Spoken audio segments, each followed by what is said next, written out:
Jordan and I took a trip to Chicago, the Windy City, and tried to experience all that we could while staying one night in the city, and it was one of the best trips we've done during our time together. The third largest city in the US has so much to offer, and you could spend a week here and truly not see it all.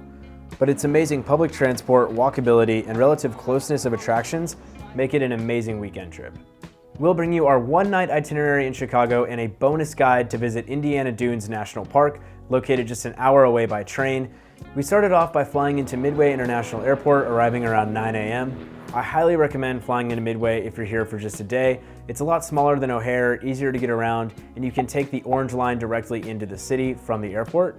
There are trains and buses ran by the CTA that are really nice and very easy to use.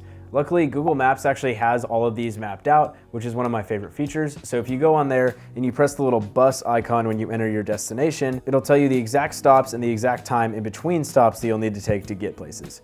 We relied on this for our entire weekend and it worked great. You should download the Ventra app and purchase a one-day pass for only $5. You can scan it at any train station or use it on any bus ran by the CTA and it should work. Our first stop on the Orange Line was Adler Planetarium. Our goal was to get this view of the city, but we did not get this experience. Like I said earlier, Chicago weather is something else. For some reason, it was 40 degrees and pouring rain, and the city was covered in fog, so we actually saw nothing except for the pale blue water of Lake Michigan. Lake Michigan was absolutely stunning, and I don't think anything could have prepared me for how cool the lake was. I knew it was huge, and I knew it was basically like an ocean, but I didn't realize it would have waves like an ocean. Maybe I'm just an idiot. The day started off a little rough, as we had to walk about 2 miles from Adler Planetarium to Millennium Park for our next destination. On the way, we walked through Grant Park. On any other day, this would be a beautiful walk. I'm so jealous of the people of Chicago that get to do this anytime that they want. Once you make it to Millennium Park, you'll be in one of the most iconic spots in the city, Cloud Gate. Cloud Gate, or better known as the Bean sculpture. Truthfully, I don't know why it's so popular, but it is, so if you're here, you might as well go take your picture with it. When we went, it was under construction, so we actually could not see the bean. Millennium Park is also where the music festival Lollapalooza is held every year. You can go and see the auditorium, the Crown Fountain, and the Lurie Gardens. There's so much to explore here, and you could take at least an hour. After exploring Millennium Park, we went to get coffee nearby at Intelligentsia. Honestly, we were just dying to get out of the cold at this point, so maybe any coffee would have tasted good, but their vanilla latte was amazing, so I highly recommend checking it out. After getting coffee, we walked to what I was most excited for, the Chicago Riverwalk. The Chicago Riverwalk is just amazing. It's one of my favorite parts of any city in the country. Just the comparison of the Gothic architecture with the modern skyscrapers and the pale blue lake water. It's just amazing, and I would spend as much time here as I possibly could. I recommend going to any of the unique drawbridges that are on the river to take some photos. After walking up the river, you'll of course see the famous North Michigan Avenue, which is where the Magnificent Mile outdoor shopping district is. Honestly, this ended up being a little disappointing to us. I would still visit Mag Mile. It's really cool to get this kind of outdoor shopping mall experience with this crazy Gothic old-fashioned architecture. The other thing I would definitely do while on Mag Mile is visit the Starbucks Reserve Roastery. This is actually the biggest Starbucks Reserve in the world. It's 4 stories tall whenever they open the upper deck on nice days, and you can go through the different levels trying different types of food and different types of coffee. At this point, you'll have been walking for 4 to 5 hours, so I would definitely recommend trying to get some lunch nearby. Chicago is known for their deep dish pizza, so I would recommend going to Lou Malnati's in the famous Wrigley building off of North Michigan Avenue to get some. The pizza here is insanely good. We checked into our hotel in River North around 3:30 p.m. We stayed at the Embassy Suites. It was really nice, had everything we needed, and wasn't too expensive.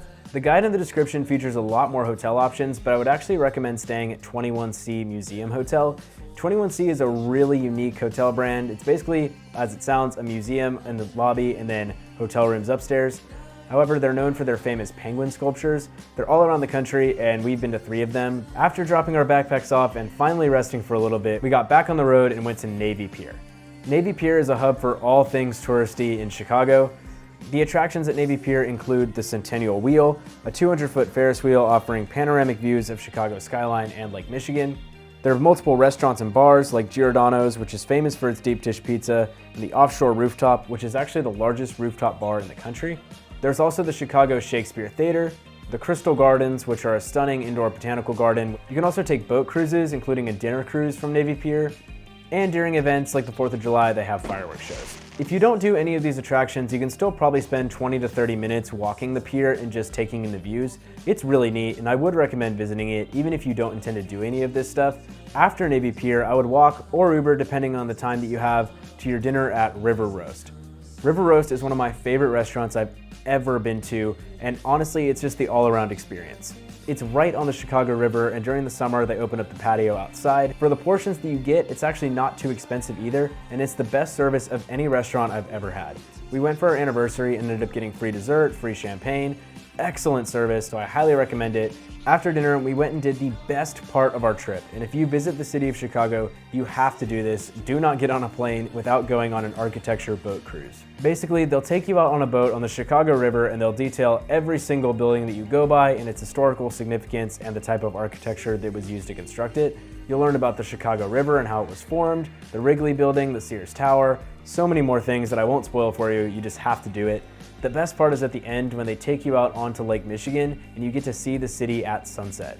We did our cruise at 7 p.m. and somehow they just timed it perfectly. We got out into the bay of Lake Michigan, they turned the boat around, and you just get this view of the skyline, and it's something I'll really just never forget. After the boat cruise, we went to Ghirardelli nearby to get some hot chocolate because it was freezing, and we embarked on the walk back to our hotel. The next morning when we woke up, it was actually snowing. We were so happy about waking up in our warm room and watching the snowfall until we realized that we had to get back out of our room at 8 a.m. to go visit Indiana Dunes National Park because that's when our train left. We decided to spend the second day of our trip at Indiana Dunes because my goal is to visit every single national park, and I didn't know when I'd be back to Indiana, so I wanted to take the time while we could.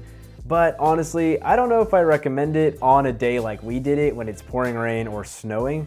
That kind of ruined the experience, but you can read all about it in our guide linked in our bio. It details everything you need to know about visiting the dunes, but it also provides some options for your second day in Chicago if you don't want to visit Indiana Dunes. In short, if you're not up for the trip out to Indiana, I would recommend going to some of Chicago's world-famous museums, including the Art Institute, the Chicago Architecture Center, and the Field Museum. The Field Museum is the best in my opinion. It includes the largest T-Rex skeleton in the world. You could also travel north to Lincoln Park on a nice neighborhood and go to the Free Zoo and visit some of Chicago's other neighborhoods.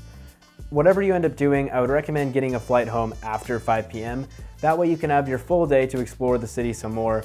Chicago was a stunningly beautiful city, and I cannot wait to go back. I'd recommend Chicago for a weekend trip for anybody because it's really easy to get around, easy to fly into, it's not super expensive, and it's a great place to explore.